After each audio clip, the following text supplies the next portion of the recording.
There isn't anything wrong with the early bird due date. There's nothing that I think should have been done differently, but I can't say I loved it. I didn't find it that engaging.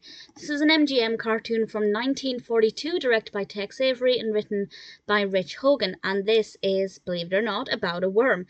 And this worm is constantly running away from the bird, as much as a worm can run, and he decides to come up with this plan to try and get back at the bird and get rid of the bird by convincing a cat or tricking a cat to help him. Will he be able to convince the cat to get the bird so the bird is no longer trying to get the worm? It's an interesting enough concept. I can't think of another animation that I've seen that's like this. It's unusual that a worm is a protagonist. It doesn't often happen that much. It's not a recurring character. Of course, there are worm-based cartoons, though.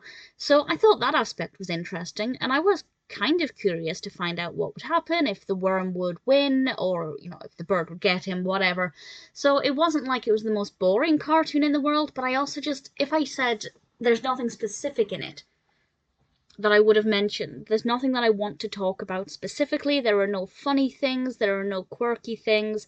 There's nothing that stood out to me as being worthy of note. And yeah, sometimes that happens with cartoons, and it's just generally an okay cartoon. I didn't hate it, but I didn't think it was anything special.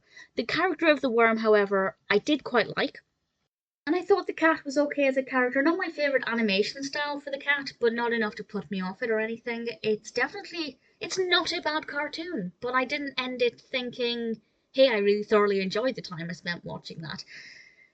I guess to sum up, because I really don't have anything else to say about it, it's well animated, perfectly fine animation. The pacing is fine.